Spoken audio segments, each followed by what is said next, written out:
You're listening to the Packernet Podcast Network.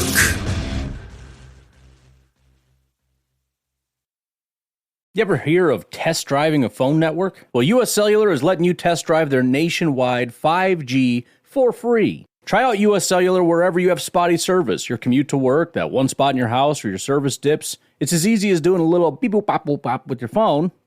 That's the buttons. That's the noise they make. Anyways, test drive US Cellular's nationwide 5G coverage for free for 30 days. Just download the Try Us app. US Cellular, built for us. Terms apply. Visit uscellular.com/try us. What's up, guys? Welcome into Packers Total Access. My name is Clayton. You can check us out on packernet.com. Find me on Twitter at Packers_access. Email us, PackersTotalAccess@gmail.com. You can text us 865-658-5824. Joined alongside Jacob in Wisconsin. We got Emilio, who's just absolutely unhinged this evening. He's in Tennessee. And, how are we doing tonight, gentlemen? I was sleeping earlier, but there it is. Shocker. Yeah, it was a good day. Got caught up on some stuff. Got around to the maintenance properties, right, Clayton, and actually got some bushes trimmed that I've been putting off for months now. Absolutely, man. Hey, this is the time of year to get that side work in, right? See? So, Jacob, how was your day, bub? It was good. I had to work up until about 10 minutes ago, but hey, I'm here now. I'm wearing my cool shirt. I got to listen to Emilio's BS pre-stream, so, I'm ready to go. Emilio's got the best pregame speeches. I'll just say that. He missed it, dude. I was in here for like 20 minutes, Jim. I came up the steps to grab me a drink, and as I'm walking up the stairs of the studio, all I hear is Little Bitty by Alan Jackson playing. It was blasting. I was like, all right, Emilio's on tonight. Wait, Little Bit. It's all right to be Little Bitty. All right. I hadn't heard that in a minute, dude. I'm not little hometown on a big old city. You know what I'm saying? Jeez. Look at Eric. Clayton, Emilio, and Jacob is really, dude. Stay off the damn weed, Eric. That's right, sir. Everyone, please put the pipe down. Okay, put it down. But anyway, we got some pretty cool topics here. I was going to try to get to last night, but man, the Jordan Love conversation it got a whole life of its own. And there's going to be a little Jordan Love talk here on the front side of this pod, but we're going to try to muscle through that and get to some of the other stuff as well. But before we do, let's just give a quick shout out. So as you guys may or may not know, what's up, Tim? Good to see you, buddy. I said there's a lot of articles that are going around right now. Everybody is just blasting out article after article, no matter what website you go to, because it is kind of the downtime, right? And everyone's getting some extra writing in. And this was a cool little series that PFF did where they're breaking down the top 32 at each position. And what I did was I tried to specialize. I tried to focus in on where the Packers fell on this list. So there's a couple positions they didn't have a single player in the top 32. But there was actually, like I said, only two positions that happened. So what we're going to do is just go position by position. And I've also got each of these players that are mentioned in the top 32 at their respective positions. I've got their contract ready to pull up on screen too, okay? So we're just going to kind of say, okay, here's where they rank across the league according to PFF. And again, this isn't PFF grade. This is simply a writer. Like this is Trevor Sikkema, I think is his name. This is his rankings, right? At least for the quarterback position. It may change by position, but thought it'd be a good talking point where we can kind of walk through and just look, okay, where do they rank and what's their contract look like? Does that make sense, fellas? Mm-hmm. All right. Yeah, Trevor Sikkema is actually, I really like this guy's content. He's a PFF guy, comes on the PFF podcast with Monson and the other guy, the big dude. And I really like his content. So does that ring the bell? Say again? Is that when he says, let's ring the bell? Is that Trevor Sikkema or is he the other one? No. Because I was listening to that the other PFF one today where they had the D lines ranked. We were 11th. Yeah. Okay. Yeah. So that was actually – that was him? They do like a kind of a cross. They have a few different people that do different things. They have a PFF podcast and they also have the PFF fantasy podcast. Gotcha. But they did break down the D lines. And I was surprised that they had Green Bay up there. Like you said, 11th. It was kind of cool. Yeah, and I think a lot has to do with Devontae Wyatt. They're very big on Devontae Wyatt, Yes, and how they're expecting him to progress. But let's start with the quarterback position. It says PFF quarterback rankings, all 32 starters ahead of the 2024 season. So we'll just kind of run through them real quick. First of all, the notes, it talks about C.J. Stroud. The second note it first mentions is Jordan Love, Trevor Lawrence are on the cusp of elite. From week 8 on, Love earned an elite 90.4 passing grade with 27 big-time throws and just 10 turnover-worthy plays. Meanwhile, Lawrence ranked in the top 5 in big-time throws, 33, but struggled with turnover-worthy plays. So that's how he got mentioned off the bat. Let's go through the rankings. Number 1, Patrick Mahomes. Number 2, Lamar Jackson. Number 3, Joe Burrow. Number 4, Josh Allen. Number 5, Justin Herbert. Number 6, Dak Prescott. Number 7, Matthew Stafford. Number 8, Aaron Rodgers. Number 9, Jalen Hurts. Number 10, C.J. Stroud. And then at number 11, they have Jordan Love. So they have him in the number 11 spot. I'm going to read the quick little snippet. I want to get your all's take on it. Then we'll look at the contract. Love let it rip in 2023.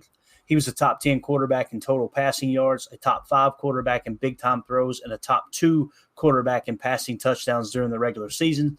But even more impressive than the raw season numbers was the context of the second half of the year. From week 8 on, Love earned an elite 90.4 passing grade with 27 big-time throws and just 10 turnover-worthy plays. His play was elite down the stretch and into the playoffs. He struggled with accuracy and consistent ball placement in the first half of the season. Does that sound familiar? And let's see, first half of the season, but was on fire in the second half. If how Love ended the year is closer to what we can expect of him moving forward, he will ascend this list very quickly. So he's right on the cusp of becoming what they're referring to as an elite quarterback if he can continue that step forward. So your all's take, Jordan Love, number 11 quarterback in the country, or in the league, I should say. You guys know I think I was a little more down on Love, although I'm extremely high on him.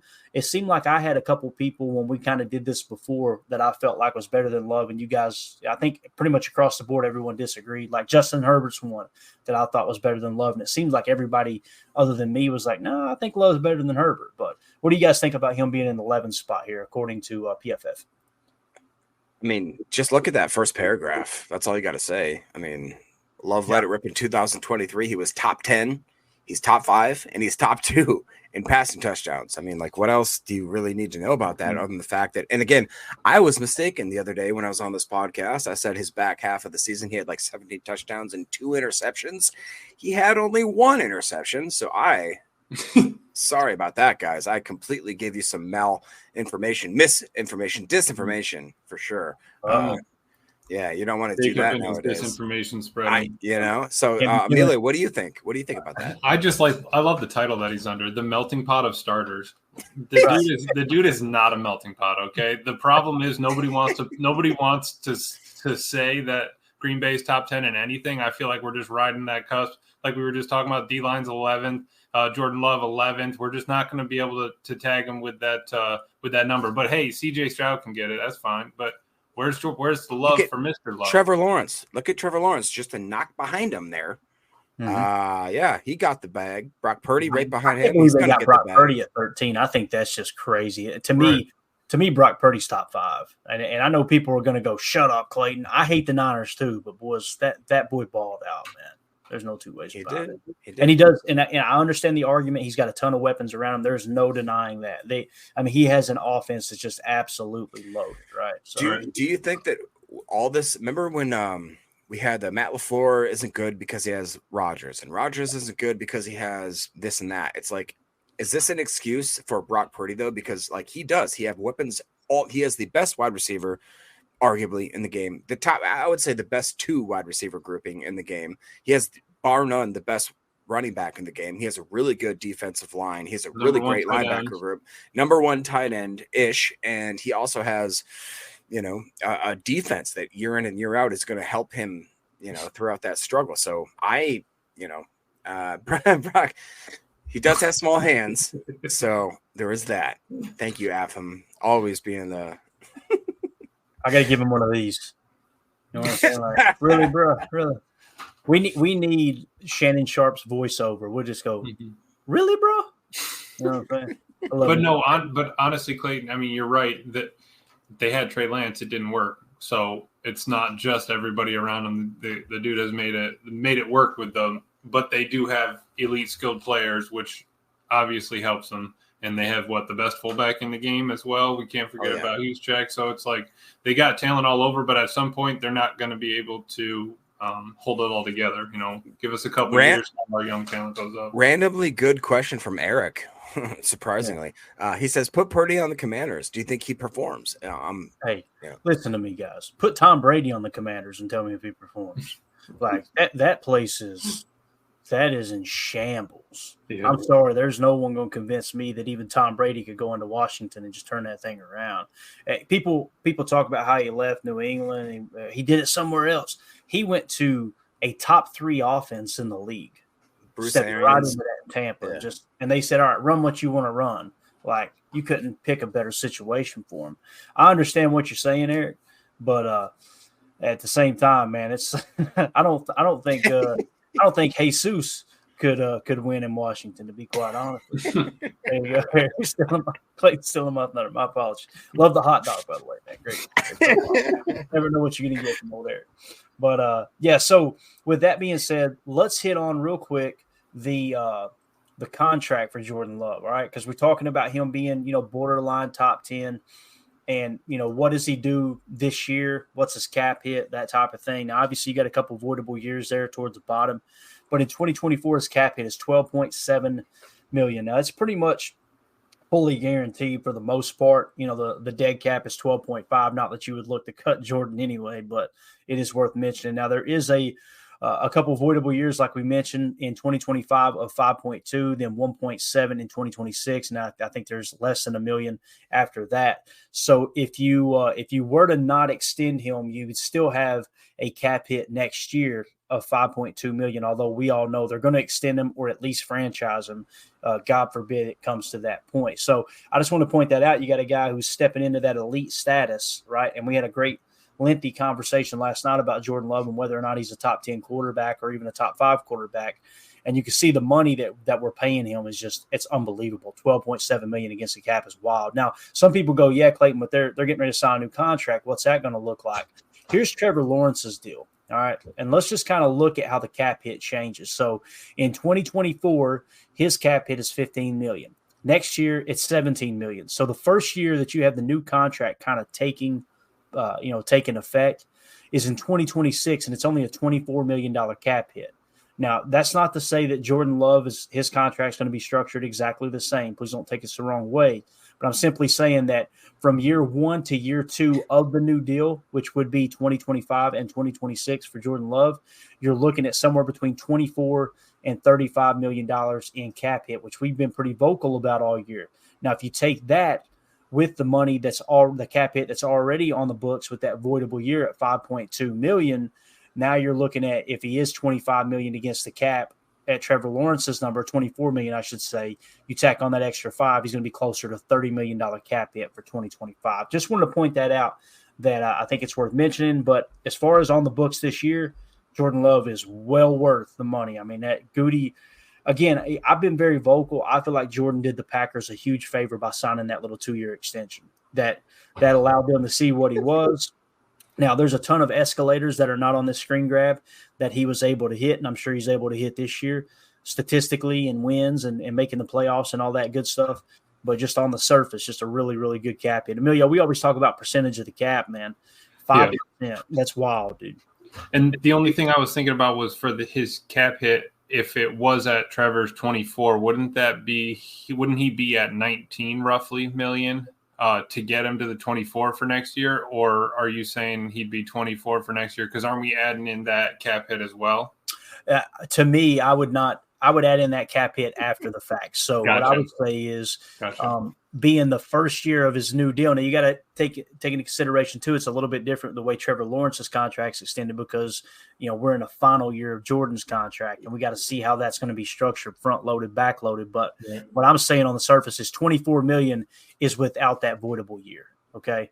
And you can see they actually tacked on a voidable year in 2031 for Trevor Lawrence, and you can see the cap hit there is $21 million. So they put some down the road there with some of that guarantee. So again, it's still way too early to go, here's what we think the cap hit will be. I just like to, in real time, go, okay, here's what's happening across the league. It kind of gives you just a foundational look at this is what we and look at where Trevor's I mean, I know obviously the number's a little high at the 78 million cap hit, but he's percentage of cap in 29 is 21%.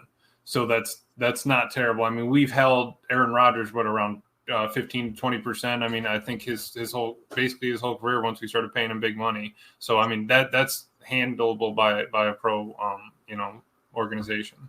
Yeah, absolutely. So again, just wanted to kind of hit on that and give everybody a little viewpoint on it. That's how his contract lies. Let's go to the chat here real quick. We had a couple here. CJN said, anyone else see the PFF ranking of the Green Bay Packer wide receivers? Like I said, we've got the top 32 of each position. No Packers made the top 32 of wide receivers in the league. So I'm not sure if that's what you were talking about, if you're talking about a positional ranking as a group unit. We talked about that. It seemed like a few episodes ago, but everything's just kind of a blur at this point. We'll make sure we check that out. Polly J says, what's up, Packer Nation? Smash that like button for Clayton. Yeah, we greatly appreciate it. We got a bunch of people in here. I think we got a ton of people watching. If you guys would just take a quick second, hit that like button for us. It helps more than you know. If you like this kind of content, feel free to sub to the channel too. We'd love to have you on board. And we try to go live daily, and everything's gonna amp up as we get closer to training camp as well. So we appreciate y'all making us a part of your evening. All right, so moving on to the next position. This will be running back. This is where it gets kind of fun because obviously we just signed Josh Jacobs. So let's look at the top 32 ahead of the 2024 NFL season as far as running back. All right, let's just go down the list here. Number 1, Christian McCaffrey. We were just talking about Brock Purdy, right? And I know Christian McCaffrey being a running back, it's not technically a target at wide receiver, but the stuff he can do out of the backfield, you can flex him out. You can do a little T flex. You can go T boundary. Also just the threat of him getting the football in the backfield, the threat of him running screen passes, it takes a lot of pressure off the quarterback. So I think Eric Sutherland made a great point with what they're doing in San Francisco for sure.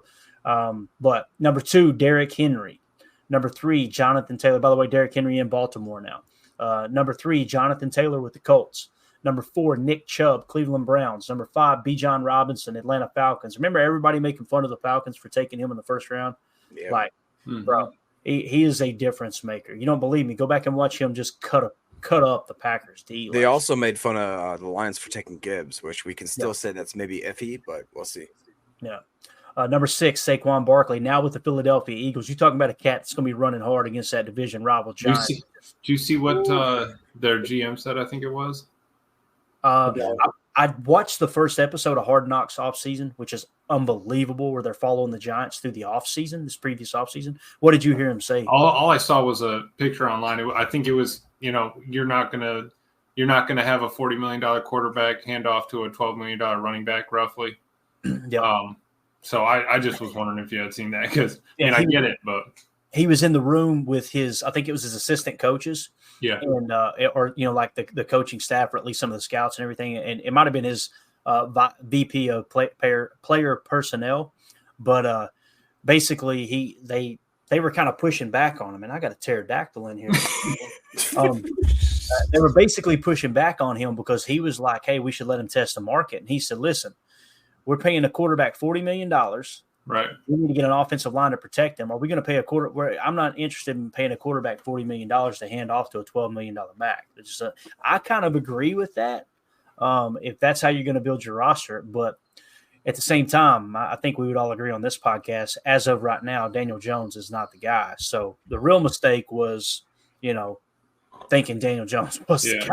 Right. But Emilio, if you've got HBO Max, I think it's just called Max now, bro, go watch that first episode. It's going to be good. Now, I hate that they're releasing one episode a week or whatever it is. That drives me crazy.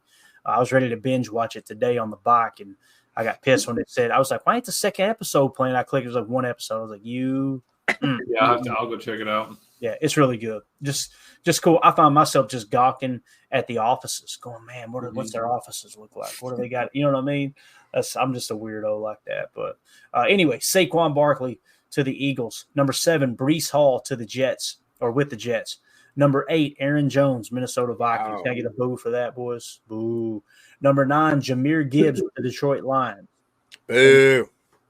Number 10, Josh Jacobs. It says Jacobs led the league in rushing in 2022, but fell back to earth a bit in 2023. His 805 rushing yards were 25th among running backs, with his 3.5 yards per carry placed 53rd out of 63 running backs. But Jacobs' talent is evident. He still racked up 1,101 scrimmage yards, crossing four figures for the fifth time in his career, and scored 6 rushing touchdowns. But 2023 wasn't the best showcase of his talent. That could come this year in Green Bay behind an excellent offensive line. Obviously, too, Jordan Love with these young weapons. That's what's really going to lighten up that box for our boy Josh Jacobs. How do we feel about him here in this ranking, being the 10th best running back in the league, fellas? I gotta say, it's weird to me. I look at everything, as I always say, through a fantasy football lens, and the amount of hate that's going on Josh Jacobs, saying that he is already that he was a flash in the pan type running back, that he's already hit his peak and that he's on the descent. Like, dude, this guy was the best running back we had ever seen. In the year of 2022? You know, my son started collecting football cards. I had no idea what the heck I was doing, so I went out and bought him one of those binders you put all the cards in and all that kind of stuff. Turns out, card collecting has come a long way since when I was a kid, and that's what people did. Now, there is a new way to buy, sell, and trade cards. It's called Arena Club. Whether you're buying, selling, trading, or displaying, Arena Club is the all-in-one trading card platform that you have to sign up for. Over at arenaclub.com/packdaddy. We actually did a whole YouTube video about this. I would encourage you to check it out. It is a fantastic website. You can, as I said, you can buy, trade, sell, but also you can display all of your cards right there on the platform. It gives you all of the grading. They'll even grade your cards. Their grading combines AI as well as human grading to get the most accurate grading of all your cards. And right now, you can get 10% off your first purchase by going to arenaclub.com/packdaddy. That's arenaclub.com/packdaddy for 10% off your first purchase. You ever hear of test driving a phone network? Well, US Cellular is letting you test drive their nationwide 5G for free. Try out US Cellular wherever you have spotty service. Your commute to work, that one spot in your house where your service dips. It's as easy as doing a little beep boop pop boop pop with your phone. That's the buttons. That's the noise they make. Anyways, test drive US Cellular's nationwide 5G coverage for free for 30 days. Just download the Try Us app. US Cellular, built for us. Terms apply. Visit uscellular.com/try us. Passion, drive, and patience. The formula for winning championships is also what keeps your ride or die alive. eBay Motors has everything you need to maintain your vehicle and level it up to peak performance. Superchargers, roof racks, exhaust kits, LED headlights, and more. Whether you're into speed, power, or style, eBay Motors has you covered. With over 122 million parts for your number one ride or die, you'll always find exactly what you're looking for. And with eBay Guaranteed Fit, your part is guaranteed to fit your ride every time or your money back. Because with eBay Motors, you're burning rubber, not cash. With the parts you need at the prices you want, it's easy to make your car the MVP and bring home huge wins. Keep your ride or die alive at ebaymotors.com. Eligible items only, exclusions apply. You're a podcast listener, and this is a podcast ad. Reach great listeners like yourself with podcast advertising from Lips and Ads. Choose from hundreds of top podcasts offering host endorsements, or run a reproduced ad like this one across thousands of shows to reach your target audience with Lips and Ads. Go to lipsandads.com now. That's LIBSYN ads.com. And the fact that he just slightly kind of took a little bit of a fall off, he also was one of the best backs you ever seen at was in Alabama. I mean, the guy was just an absolute freak. He's shown that he can compete against the top talent. He has like a great cutback ability.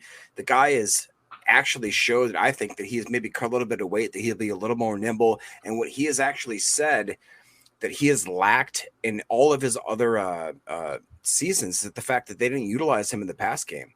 And he now says, hey, Jordan Love is the reason I came here. Jordan Love, I think, is going to be a future Hall of Fame quarterback. He says Jordan Love is going to actually pass me the ball.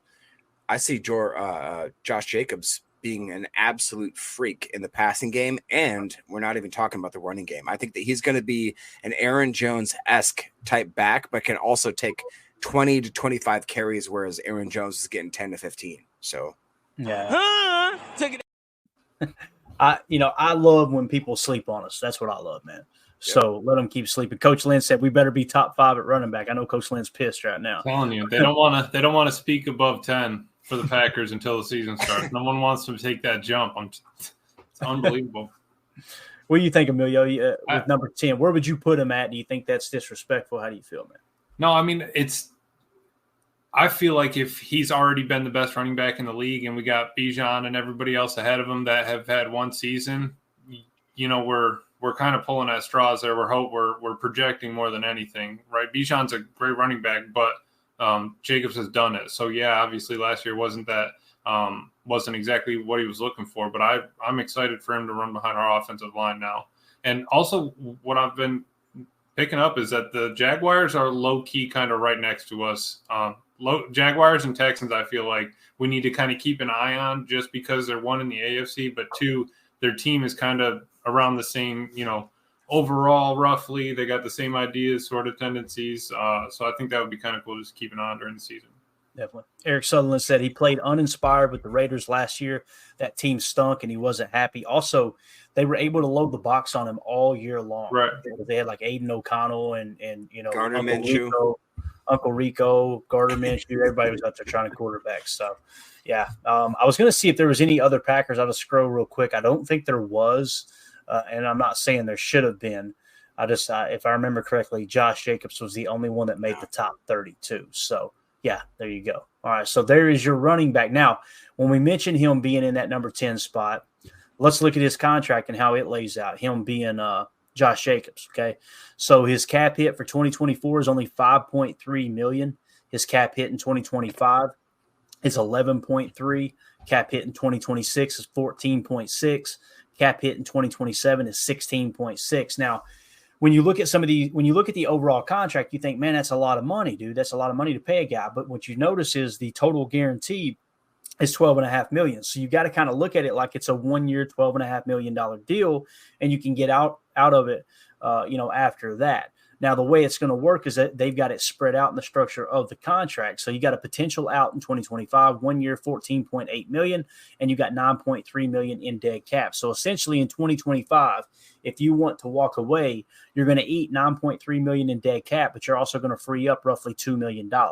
If you wait and do it in 2026, let's say he just completely busts out, and in a bad way, by the way. And 2023 is the real Josh Jacobs, not 2022. And prior to that, if that's the case, when you get to 2026, you want to cut bait. You've only got 6.2 in dead cap, and you had him 14.6 against the cap. So you're going to save a lot more money there. Obviously it'd be $8 million if I'm looking at that correctly that you would save. So you'd be able to shave $8 million off of your cap hit, although you're absorbing a $6.2 million dead cap. Let's say you get to 2027, and that's when you decide, hey, we're moving on. Only a $3.1 million cap hit. So it's very front loaded in that regard, the way this contract lines up. So if we are indeed getting a top 10 running back at $5.3 million in cap hit this year, only 2% of the cap, that's a huge, huge win there, in my opinion, fellas. What do y'all think? That's a deal, especially at his age. Look at on top left there, 26 and 150 days, right? The dude is still young. We would have been looking at 30 at Aaron Jones' contract that we would be looking at right now instead of Josh Jacobs if we didn't pick him up. So I really don't think it's a bad setup. They got the numbers lined up right, and I like that we got the heavy amount of the salary kind of taken care of at the beginning with the dead cap, and then we can kind of work our way out of it from there. Mm-hmm. Yeah, definitely. All right, Jacob, you got anything to add to that, man? What do you think about the cap hit? Do you like how this is structured? I mean, yeah, I do. It's just, it's always hard to pay running backs, especially you know what I mean? And this time of year. So, and you guys know that I was on record saying that I don't like the way they handled the Aaron Jones situation. It just, if we could swap these guys out, but that being said, I really do think, as much as I love AJ, I love you, Aaron Jones, not AJ Dillon, which I love both. But just Josh Jacobs is just a better running back if you need a battering ram kind of all down situational type running back. He just is. And the fact, again, that I'll reiterate is that he wants to have the ball thrown to him. He wants to do those swing routes, those out routes, those running back, what do you call those? The wheel routes, that kind of stuff. So it's like he has actually said that like they didn't utilize me enough in Oakland / LA, whatever you want to call it now. So I do think that there is still a lot of tread left on those tires, and I think that this guy could probably make us, and we look at that running back room in Green Bay, and with Marshawn Lloyd, with AJ Dillon, with him being the battering ram, I think we have a really well-versed group there, and I think that if there's any place that he could resurge his career, I think it'd be Green Bay. Yeah. Yeah, I mean, I think that the fact that Jordan played so well and these young targets that he's got is going to draw some attention, especially if Christian Watson's hammy is truly fixed. And another thing, too, if you start showing 12 personnel and you're flexing both tight ends out and you come out in kind of an empty set, or at least a semi-gun empty set, teams are going to see that when they're watching their 4-game saturation, trying to scout you coming up on their schedule. And they're going to go, okay, we got to treat these tight ends.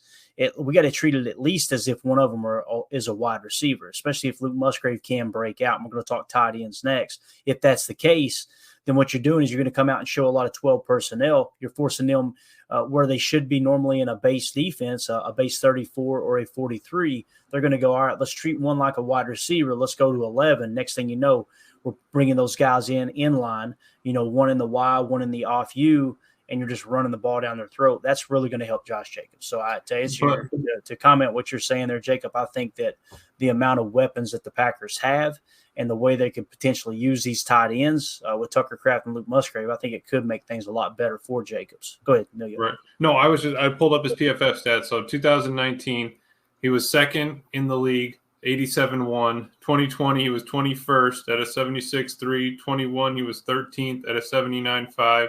22, he was first at 91.6. And then last year, he was 50th at a 65. Mm-hmm. So you got 4 good years there. I don't know why we're knocking the dude so much. They're literally burying this guy. Right. It's like that scene in Step Brothers where it's like, just let the dirt shovel over you. What are you doing? You're burying me. Stop making a scene. Like, I don't want to, and I just feel like the Josh Jacobs, he's just gonna. I'm alive. Do like the Undertaker. Yeah, he's gonna Will Ferrell out of that freaking grave, and he's gonna be like, dude, why are you all so stupid? I would take a 76.5. You know what I'm saying? His lowest out of those 5, or his lowest out of those 4 good years were 76.3. Highest was a 91.6. Anywhere in between there, drop them. You're waking the neighbors.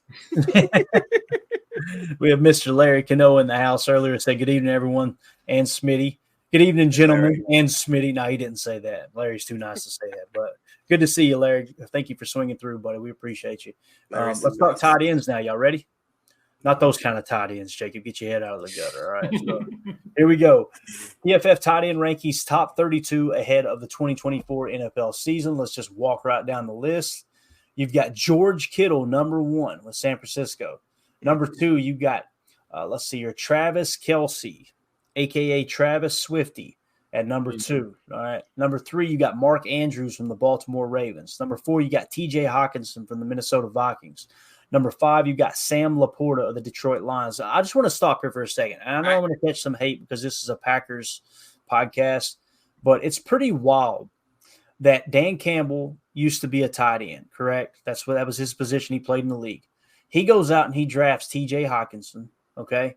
And then they end up going, you know what? We don't even need him. They trade him to Minnesota. And then they draft Sam Laporta. So they've already found 2 absolute stud tight ends since Dan Campbell's been in Detroit. You got to give credit where credit's due. That dude knows how to scout, or at least how to steer it in the right direction of scouting for a good tight end. What were you going to say, Jacob? No, it's just that it's such a weird I don't know what the word is. I guess evaluation between NFL scouts and what fantasy football looks at, because Sam Laporta right now, number 1 tight end. He's going off the board up there before Travis Kelce. And TJ Hawkinson is not even in the conversation. It's because there's the injury concern there. He has not actually practiced 1 day since he ended up having that injury. In addition to that, Mark Andrews, there's another guy behind him. I can't remember his name. I think it's Isaiah Likely. He's a massive dude, massive guy kind of thing. But the Travis Kelce thing, that's another guy. It's like, how old can he be and keep producing at the level that he is. And I don't know where the Packers tight ends are going to fall on this level here. We'll obviously see that in a minute here, but I'm telling you, man, Tucker Kraft and Luke Musgrave are up there with these guys. It just depends on whether or not they're going to get the targets. So when they categorize these tight ends, is like basically what they're looking at is this tight end going to get the stats that we all think that he could get in fantasy? But a tight end, really, like if he's the just the down for down kind of tight end, it doesn't matter what the fantasy stats are. It just matters if he's a good player. We have two unbelievably good tight ends going into this year. And I just want to mention, technically, if you're going off PFF overall, the 5th overall tight end is Mercedes Lewis. Oh, 77-1. And how many snaps? 330. They're throwing shade on our boy Big Dog, and I just wanted to put it out there. We don't have to, but I'm just saying. No, I appreciate that. Speaking of throwing shade, AFAM says Eric gets butterflies when he listens to Taylor Swift. Too much Taylor Swift. Eric does, evidently. I don't know.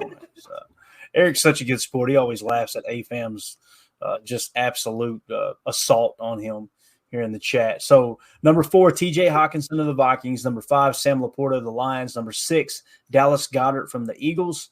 Number 7, Kyle Pitts from the Falcons. Number 8, Trey McBride from the Cardinals. Number 9, David Njoku from the Cleveland Browns. Number 10, Evan Ingram from the Jaguars. Number 11, Cole Kmet from the Bears. Number 12, Jake Ferguson for the Cowboys. 13, Dalton Kincaid from the Bills. 14, Brock Bowers with the Raiders. Obviously, they're projecting that because he's a rookie this year. Number 15, Pat Freiermuth for the Pittsburgh Steelers. 16, Dalton Schultz from the Texans. 17, Darren Waller from the Giants. I thought he retired. He retired and he divorced his wife, and he's not. Hey, why we got to talk about the divorce, man? What the heck? She was Kelsey. Did he was drop a divorced. song? He dropped a really cool, a really cool rap you. album. It didn't do well on the charts. Surprisingly, it's weird. All right. Number 18, Hunter Henry from the Patriots. 19, Gerald Everett from the Bears. 20, Dawson Knox from the Bills. 21, Tyler Conklin from the Jets. 22, from the Titans. Number 23, Luke Musgrave from the Green Bay Packers. So they've got Luke Musgrave as the 23rd best tight end in the league. It says the Packers rookie had a solid first year, but was held back by injuries toward the end of the year. His 1.41 yards per route run and 69.6 grade show potential for the second-round players. So how do we feel about Musgrave being in the 23 spot? I'm going to scroll down here. I don't think Tucker Kraft made the top 32. He did not. But I was kind of surprised that Musgrave cracked in. I thought this would be a position where they would not put him in there. What the hell's wrong with you guys? What is your problem? Just could you pronounce the player from the Titans? Yeah, number 22 is Tennessee Titans. All right. Okay. Go ahead, All right. Jacob. Let's hear you say it, sir. I need to hear this.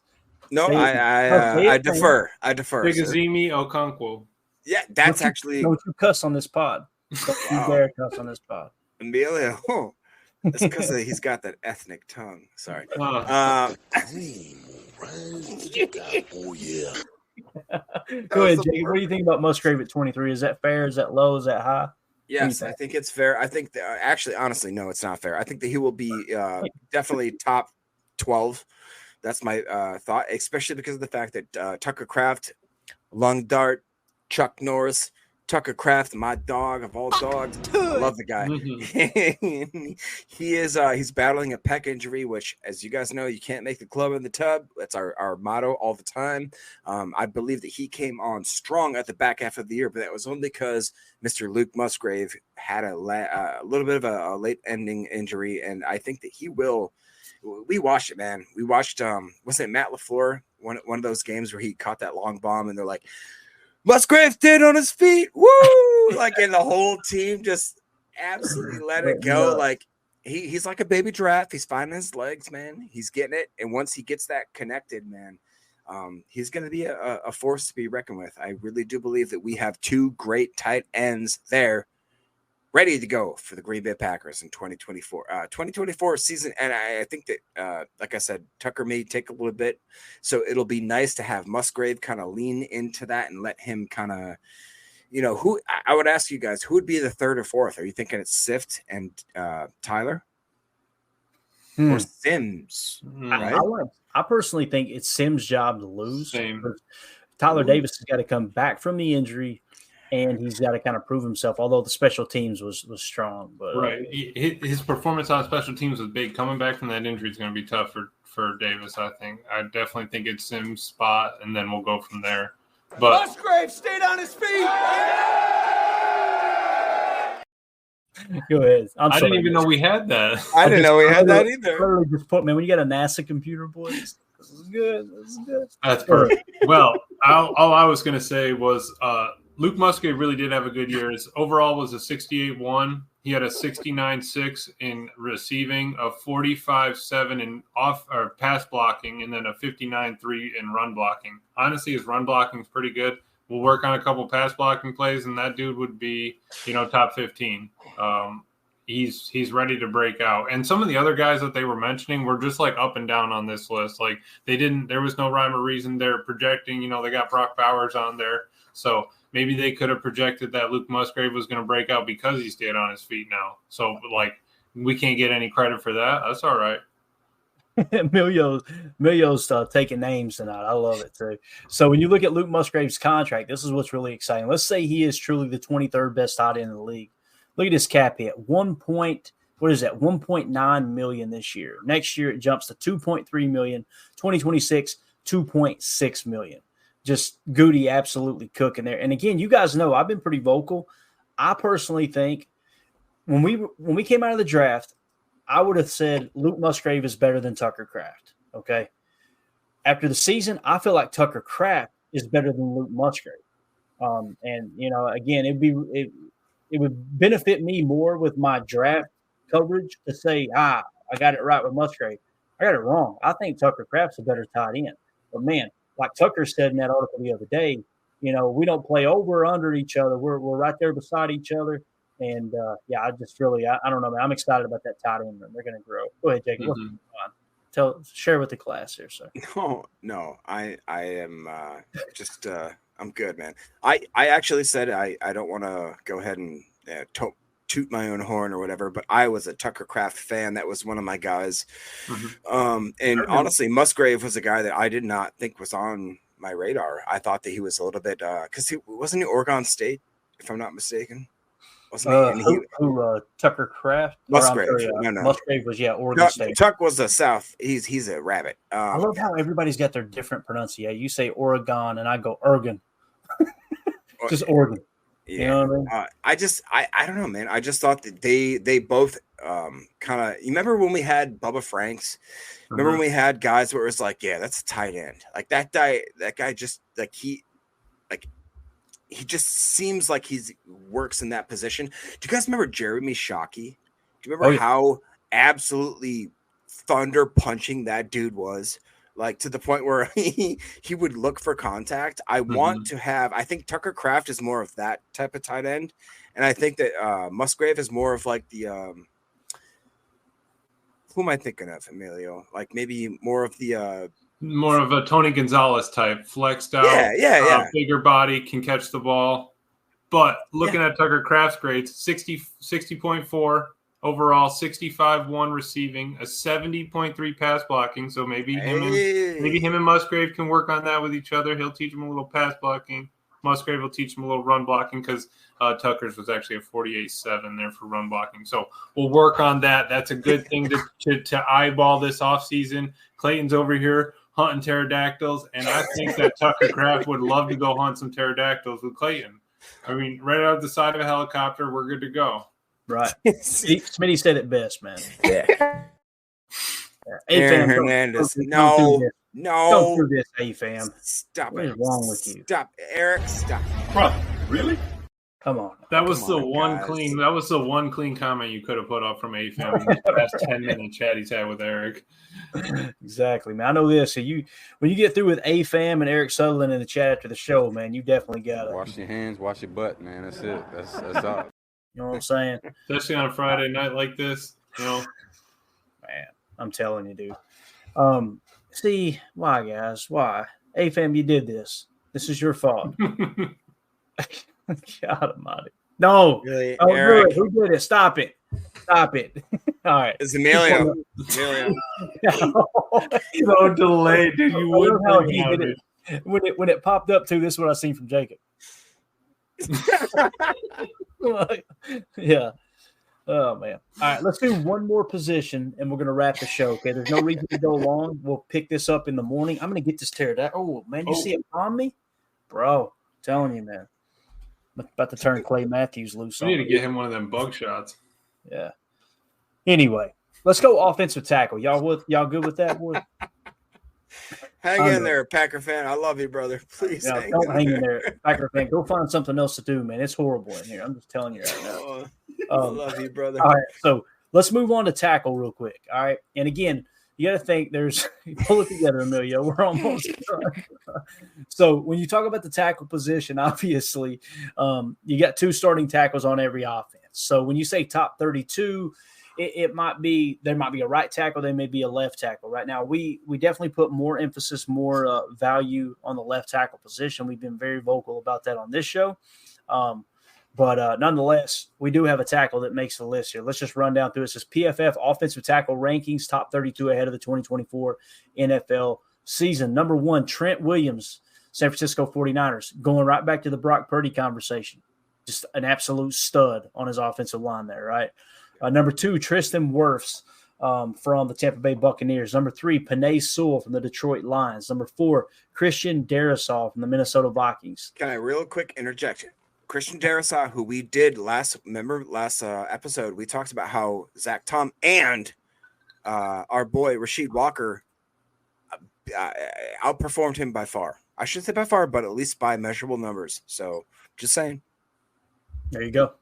Number 5, Jordan Mailata from the Philadelphia Eagles. Number 6, Lane Johnson from the Philadelphia Eagles. They got that. I'm telling you, man, they draft trenches. They build in the trenches on defense and on offense, and it shows. It really does. So they've got, like I said, Lane Johnson at the opposite tackle position in Philly. Number 7, Tyron Smith from the New York Jets. That'll help Aaron a lot over there, protecting his blind side, no doubt about that, if he's healthy. Number 8, Laramie Tunzel. That's our boy with the gas mask, right? Am I thinking right, boys? Wasn't Laramie Tunzel the gas mask cat? Oh, yeah. Look that up, Smitty. I believe he was. So him with the Houston Texans at number 8. Number 9, Rashawn Slater from the LA Chargers. Number 10, Colton Miller from the Raiders. Number 11, Andrew Thomas from the Giants. Number 12, Taron Armstead from the Dolphins. Number 13, Taylor Moton from the Carolina Panthers. 14, Taylor Decker from the Lions. Lions got studs on the offensive line. Braden Smith, number 15 of the Colts. Number 16 is Bernhard Raymond from the Indianapolis Colts. And then number 17, we got our very own Zach Tom from the Green Bay Packers. So while he had to play at 4 different positions along the offensive line as a rookie in 2022, Tom's performance was still very promising. However, he improved when he got the chance to play right tackle exclusively in 2023. In fact, his overall grade of 79.7 ranked 7th among all right tackles last season, while his 81.2 run blocking grade ranked 6th among all players at the position. So obviously Zach Tom getting some love here at the tackle position for the Packers. How do we feel about Zach Tom, right tackle for Green Bay, being a number 17 spot there, fellas? I mean, I think that's honestly, it's a little bit. I didn't think he was that that good, and I think that there's just more room for improvement for him, to be honest. And we talked about where the offensive line is going to have that rotation. Where do you guys, besides Zach Tom solidified at right tackle? Don't do it, please.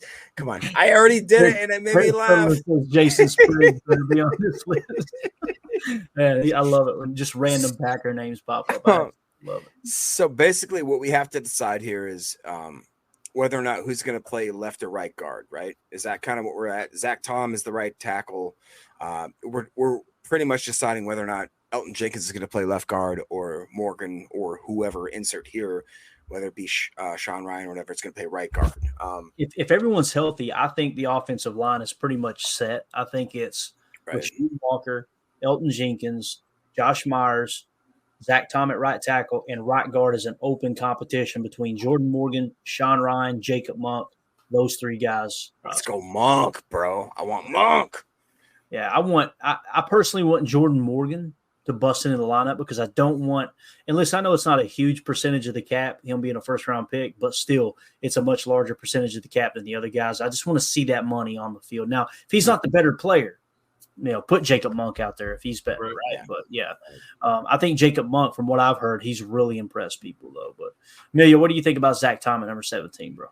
I think it's a great spot for him.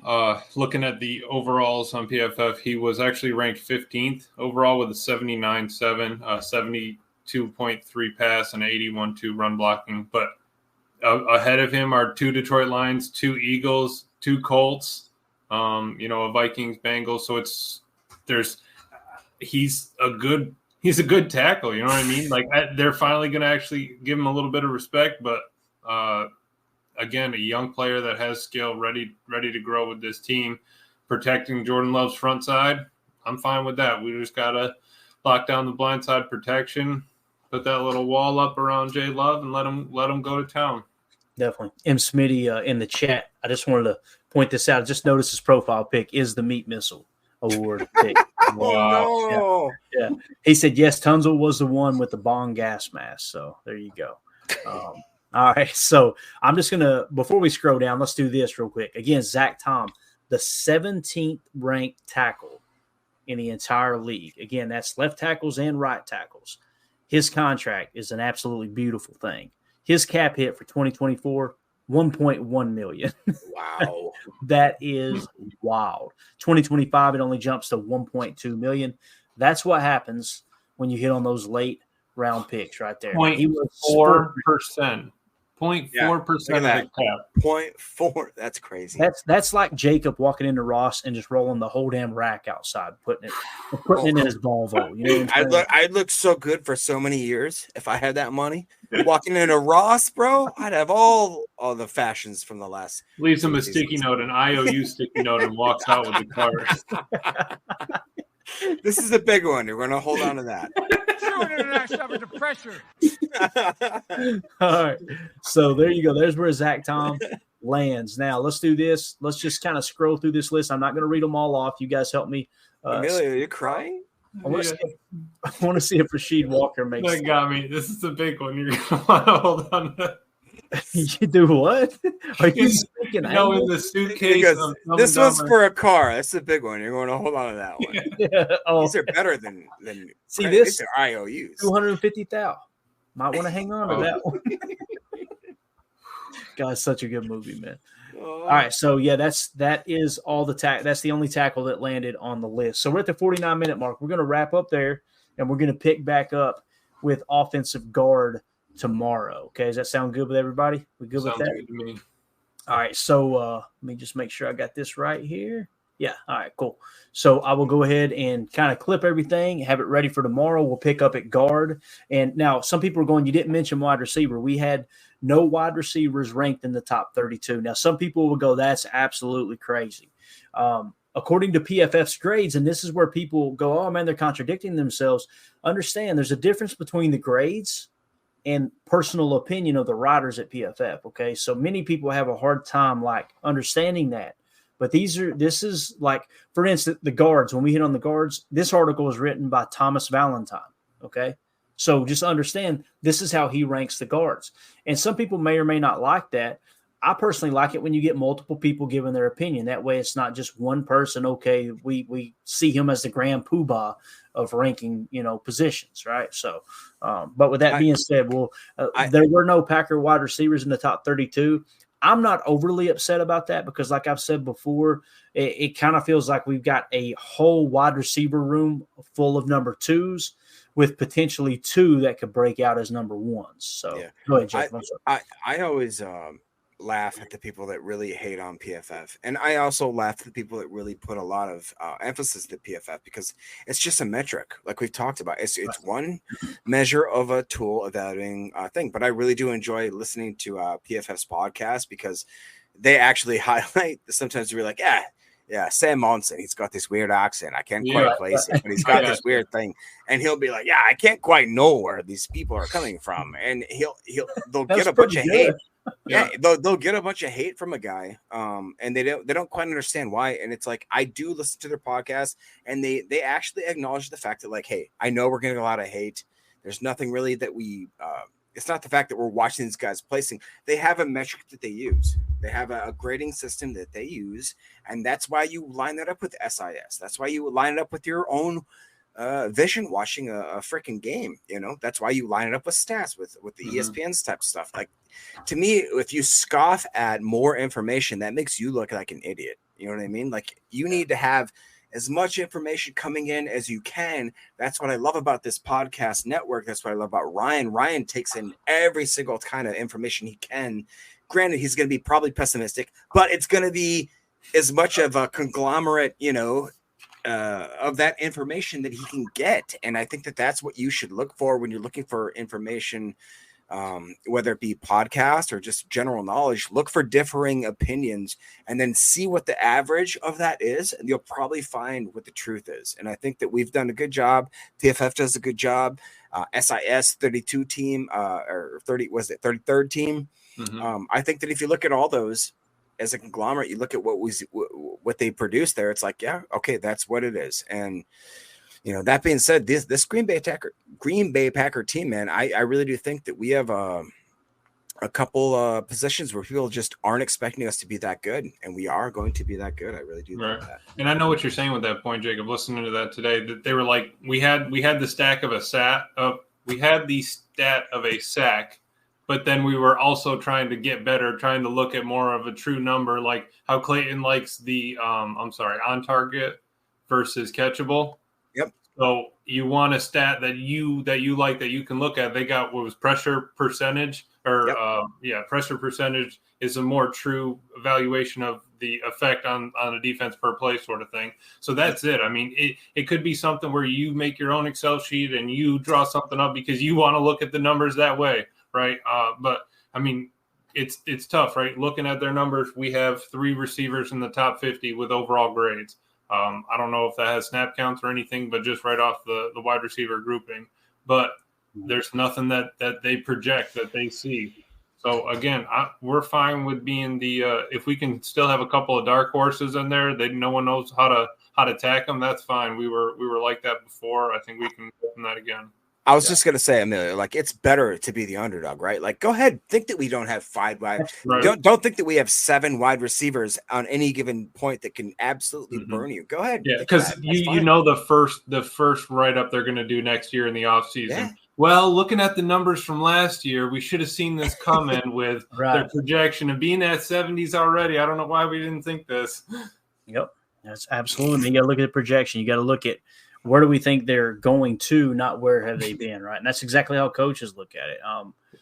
But I don't know, man. There's a number of different things you guys hit on there. There was something I was going to hit on, and I've already lost it. It's a good conversation, though. This was a lot of fun, man. We need to do more of these, and we're going to continue to do more of these. Go ahead, Amelia. Laughing, Amelia. Nothing, dude. You getting butchered in there? Nothing. Anyway, Clayton, did you listen to the install with Greg Cosell? I did not. What was it? He was talking about the Jets. Basically, was saying like Rodgers is still an elite quarterback. There's nothing to think that he's not going to be elite. Basic quarterback. Or if you look at all quarterback sets, 2 things it boils down to. You know, all your different groupings: decisions and accuracy. You know, point blank period. And Rodgers still has that. So it was cool. I don't know if they're going to go through all of the teams or they're just going through AFC, but I like just hearing different breakdowns of how they're looking, you know, what that team's going to do, the defense they were talking about Saleh, but then again, that defensive coordinator doesn't get the love, man, for what he's done with that team. So it's cool to just keep up with everybody else, kind of see what's going on and get a different view. Yeah, and I know what I was going to say too. Like, we were talking about people who criticize PFF and this and that. I heard someone the other day, and I'm gonna keep his name. You know, he's going to remain nameless, I should say. But someone said, you know, you got people that watch tape and they don't even know what they're watching. And I'm like, I have never seen you break down tape one time. Not one time have you put a single video out where you're breaking down tape. How convenient that you're just saying people don't know what they're watching. But yeah, okay, tell us Smart guy. Tell us what we're watching. That's an easy throwaway comment, isn't it, Colleen? Where they can just be like, "Oh, you don't even know what you're doing," and then somebody asks, "I feel like Michael Scott be like, what are you doing?" He goes, My favorite man was literally like when I was breaking down the defense 2 years ago in this Joe Barry defense and going, look, here, to the best of our knowledge, here was the play call. The guy did not execute his assignment, right? And it was literally like, hey, listen, it's here's the set. It's a nickel 2-4-5. They're playing cover 3 zone match. And you could tell when the 2 goes vertical, it turns the man. And he did not match the 2. And we know that because the safety drive. Either the safety screwed up or the backer screwed up that was on the 2. It has nothing to do with the defensive coordinator.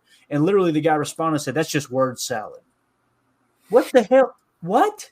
Like, I just explained to you step by step what the play was. And you say it's just word salad. That's the way of saying I don't have a damn clue what you're saying, and I'm just going to make something up here.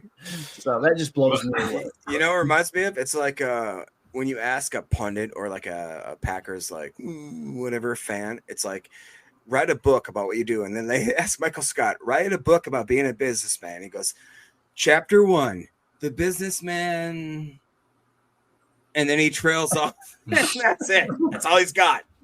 He thinks he can write the book, and then once they were like, all right, write it, and he goes, right. and again, like the thing that gets me is these people are critical of other people that they supposedly don't even watch. And it's like, why? Go do your thing, bro. Go do your thing. You go break the tape down. Show us how it's done, right? And they wasn't specifically talking about us. It's just it goes back to kind of like Peter. I'll just say the name, Peter Bukowski. Right? Peter Bukowski, when I first got on Twitter, he was going after a fan and made a comment and said, you know, I do this for a living. We are not the same. And I'm like, well, I would love to have 2.5 minutes, just 2.5 minutes, me and you on a live stream breaking down tape. I will show the entire world just how ignorant you are, man. But yeah, you got it, number one Packer fan. And I don't call him. I call him by his real name. I get it as a funny joke, but I'm just saying, how about said, how dare you? I got to play the clip on myself here. How dare you? Go after a fan and be like, you don't know what you're talking about, little person. Sit down, buddy. You don't know what you're talking about. All you got to do is watch his show and listen to it, and you're like, This dude, he's pretending like he understands football, and he's dogging other people, and it's just this, all right, look, I'm going to say this, and now I'm just going to drift off into the sunset and not even back up my answer. Right, here's my best impression of all time. This is Peter Bukowski. The Packers will either win or they won't, and either they will climb over the defeat or they won't. That'll be their choice. But if the Packers can, then they can't. What the f- did you just say, dude? You didn't say anything. You just literally posed. To the top. Oh, yeah. Again, I didn't want to go down this road. I'm just saying that stuff drives me insane. And the comment that I made about someone recently who said something, that wasn't actually him. I'm just, again, I've seen the name come up in the comment section, and I know it applies there as well. Just let people fan how they want to fan. Like, and you go break like that, Amelia. You go break down the tape. Yeah, no. All I was going to add to that earlier, number one, and Eric were just saying, "Oh, they don't care about AR or the Jets," and really, I don't either. I'm just saying, I just like hearing Greg Cosell's breakdown of the team after viewing those players because, dude, he's got what triple my age or something. Like I need to learn from him. That's where I get notes from. Yeah, and me personally, I'm still following Aaron because it's one of the greatest quarterbacks in the history of the game. Like, sorry, And again, last year it was, man, I hope the Jets lose every game because we have a draft pick tied to it, right? This year that's not the case, and I think it's hilarious how I've said this before, and we'll wrap up here. People started hating Aaron right around the time that the whole COVID fiasco happened. Period. Case closed. You don't believe me? Anyone who hates on him, go to their Twitter page. It's real simple. Click on their Twitter account, search in the top of the bar, their @ and type in Aaron Rodgers, and it will conveniently be listed in order of tweet dates. And you can go back. And I'm telling you, before he said he was immunized, it was all positive. After that point, it's all negative. Right. It's like, I'm here to talk football. I could care less if somebody got the jab. Mm-hmm. And I've been very vocal about this. He said I've been jabbed twice because my father-in-law lived with us, who was basically dying of Parkinson's and dementia. So I was told by doctors that I trusted, hey, I think you should do this. All right, cool. I got like 4 different doctors that all, I won't go into too much detail, but our beliefs lined up. And I'm like, all right, this is something I got to do. Told my wife to stay home, told my mother-in-law to stay home. I'm going to go out and make money, and I'm going to get this shot, right? Now, I will say I regret it. I regret it every day.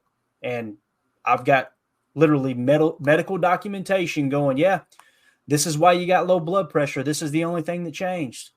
These are the health issues I'm dealing with. And I'll just leave it at that. So, but again, if that's for someone, great, man. It ain't none of my business whether they want to get vaccinated 4,300 times. I don't care, right? It has nothing to do with me. But when these people try to stand on these, right, on their they try to, like Pat McAfee, I want to stand on my chair when he says high horsing. They get up there and try to high horse, and it's like, bro, the stats are not in your favor right now. You might want to sit down and I want to talk football. I could care less about someone else's HIPAA law, right, details. Yeah. So one of the greatest throwers of a football ever, right? So that's what Greg Cosell said. I mean, I'm with that. That's the truth. That's all I grew up watching was AR-12. So yeah, absolutely. I like what Smitty said. I follow Aaron for darkness retreat advice. That's another thing. He did a darkness retreat, and I was like, that is the weirdest stuff I've ever heard. Mm-hmm. I had 3 veterans that deal with PTSD reach out to me on Twitter and go, hey, I'd be willing to come on your show and talk about it. I've done it and it works. I'm like, holy cow. Dude, you know what? They talk about how MDMA and mushroom therapy is a real thing. Like it's actually like scientifically diagnosed how it can impact your brainwaves. Like I'm not out here to call him a hippie. I'm not saying that. Do whatever it does for you. I'm just saying, just quit. Like you talked about, man. Just be quiet. If you got nothing good to say, man, just shush. The part that gets me is like, this is a 22-year-old that lives in his parents' basement, and he's trying to explain to me that he understands a veteran who's seen active duty in Iraq or Afghanistan that our crooked politicians sent over there, right? And they're trying to deal with that and prevent themselves from hurting themselves. And this 22-year-old kid who doesn't even have a job, who lives with mommy and daddy, is talking about how stupid that treatment is. That just, I can't deal with that, dude. The only reason he can say that is because of him. Exactly. The only reason you have the freedom to say that is because that dude went over there and put his life on the line as a soldier for all of us. That's the only reason we're sitting here talking football, man. And that's what yesterday was about for me, So if you are a veteran, whether you've served in the past or you're currently serving right now, and you somehow landed on this stupid show, thank you for everything you've done for us. Appreciate you. Yeah, absolutely. Yep. So let's get out of here. Look, Emilio, he's giving it right there. Love it. That's all we need. That shot right there. Yeah, we need that flag and each other. That's all we need, boys. That's all we need. So yes, sir.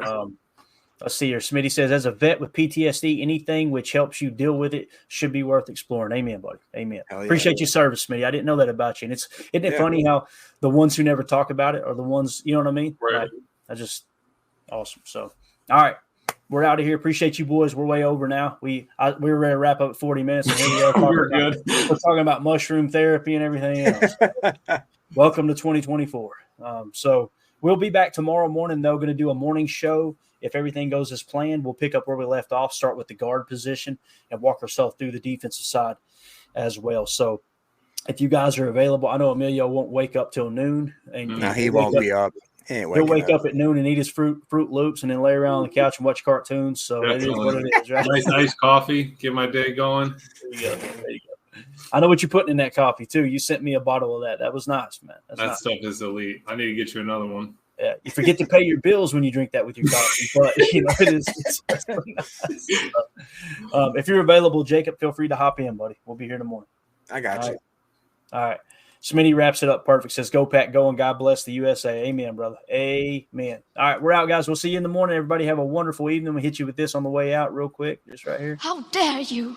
All right, for all of you hot horsers out there. So, again, we'll be back in the morning, probably 8 a.m. Central, 9 a.m. Eastern, to talk some more Packers with you guys and gals. For those of you listening on the pod, thank you for making us a part of your day. As always, let's go out and be the change we want to see in the world. And go, Pack, go.